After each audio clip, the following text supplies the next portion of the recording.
un tema polémico y controversial en la sociedad en los referentes etnocéntricos y coloniales.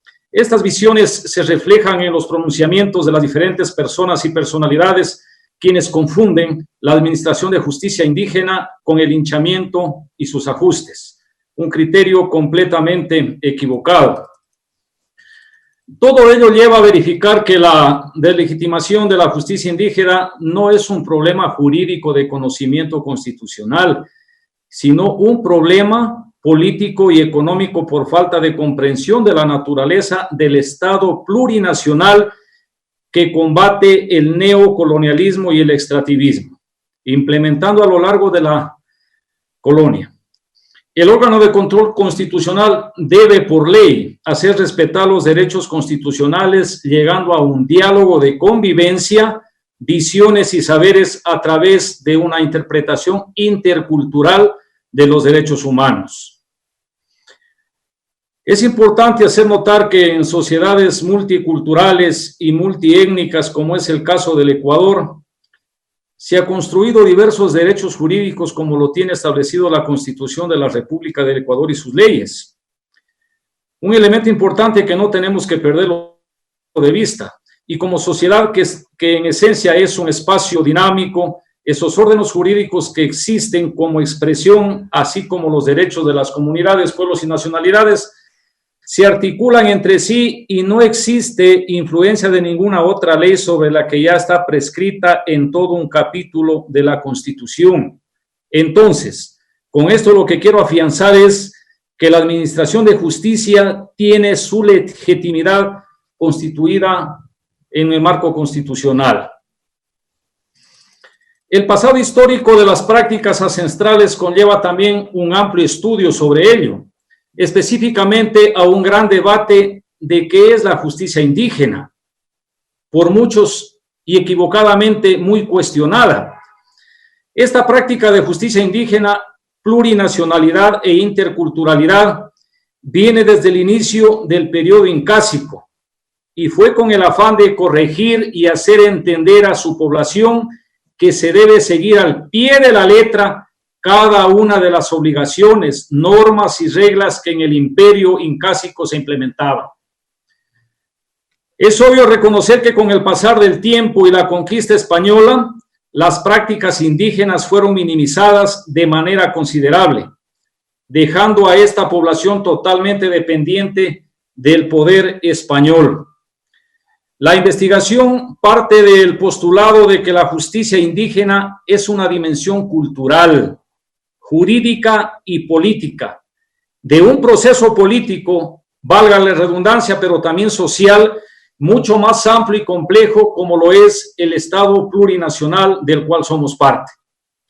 En consecuencia, la indagación e intervención sobre la justicia indígena pueden y deben contribuir a la comprensión y construcción del Estado plurinacional. Señor presidente y colegas asambleístas, me he permitido hacer referencia a estos temas por cuanto el hecho generador de la criminalización a las autoridades de San Pedro de Cañar es haber administrado justicia indígena en sus comunidades en pro de la paz y el bienestar de su gente, amparados legal y constitucionalmente, y sobre todo bajo el horizonte de la justicia. Es importante también recalcar que el artículo 171 de la Constitución menciona que el Estado garantizará que las decisiones de la jurisdicción indígena sean respetadas por la institución y autoridades públicas. En este sentido, las autoridades de justicia indígena y algunos miembros de la comunidad de San Pedro de Cañar hicieron lo que tenían que hacer y debían hacer, administrar justicia indígena, desde su cosmovisión y amparados en el marco constitucional y legal. Pero ¿qué sucede? Ciertas personas se aprovecharon de esta buena práctica de los pueblos y nacionalidades para denunciar a las autoridades indígenas de San Pedro de Cañar y les buscaron y les construyeron un delito que nunca lo cometieron. Y producto de aquello, unos están sentenciados, y pagando sus penas en cárceles. Otros están prófugos y otros procesados penalmente. Todos, absolutamente todos, de manera injusta. Es por eso que, en procura de su libertad y para su tranquilidad, han acudido hasta la Asamblea Nacional en demanda de justicia, amparados en la figura jurídica de la amnistía. Es importante recalcar también el reconocido jurista Zavala Vaquerizo, en una perspectiva amplia, sostiene que la amnistía es una especie de gracia que el Estado ha instituido, que tiene su origen en la función legislativa y que generalmente tiene por finalidad borrar la comisión de un delito, tanto en sus esferas formales como materiales. La amnistía realmente es un olvido que el Estado hace por motivos de carácter social y de política criminal. Resalto, de carácter social y de política criminal, de ciertas infracciones, ya sean estas comunes o ya derivadas de los hechos políticos. Bajo este preámbulo, insisto, los dirigentes de San Pedro de Cañar no secuestraron a nadie, simplemente aplicaron y en otros casos trataron de aplicar justicia indígena en pro de la paz social y el bienestar de sus comunidades y su gente.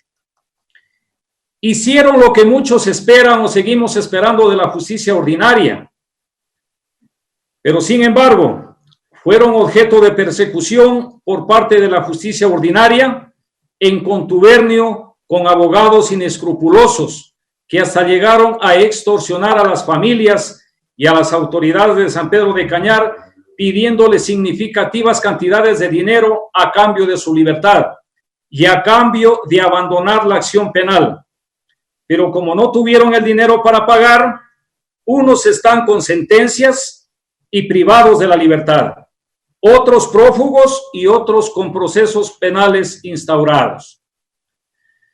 Este incidente, colegas asambleístas y pueblo ecuatoriano, una vez más deja claras evidencias que la justicia o el ajusticiamiento es para el de poncho, para el de a pie, para el que no tiene los medios para ejercer su defensa, para el que por sus propias condiciones de miseria no puede acceder a la justicia como un derecho universal.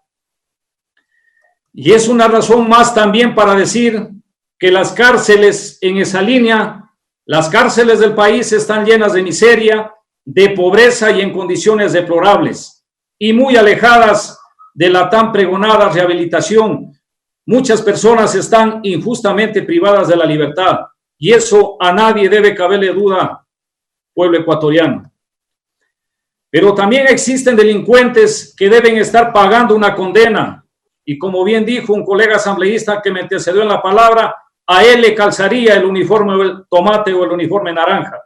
Sin embargo, se pasean libremente por las calles del país. Otros siguen libres disfrutando en otros países del dinero robado y saqueado de los millones de ecuatorianos, salpicados en verdaderos actos de corrupción que son las noticias del día a día. Y otros inclusive se encuentran en altos puestos públicos como autoridades, salpicados por vergonzosos actos de corrupción y algunos también con carnés de discapacidad fraudulentemente obtenidos. Colegas asambleístas, en la Comisión de Justicia y Estructura del Estado, de la cual formo parte, hemos conocido la solicitud de amnistías de forma y de fondo. Hemos escuchado a los solicitantes, hemos contrastado la información y concluyo diciendo que la verdad y la razón no necesita mayor explicación. Argumentos sobran para tomar una posición responsable. En esta tarde, quienes han sido recibidos en comisión general han expuesto las razones y los argumentos suficientes que ya no hace falta repetirlos. Colegas asambleístas, las autoridades indígenas de San Pedro de Cañar no secuestraron a nadie. Al contrario, la justicia ordinaria les creó y les atribuyeron un delito que nunca cometieron. Por eso esta tarde Les invito a respaldar este pedido de amnistías, con lo cual, y desde este pleno como primer órgano de la función legislativa, estaríamos dando un mensaje al país de que legislamos y fiscalizamos en el marco de la justicia. Señor presidente, colegas asambleístas, pueblo ecuatoriano, muchas gracias. Tiene la palabra la asambleísta Rosa Orellana.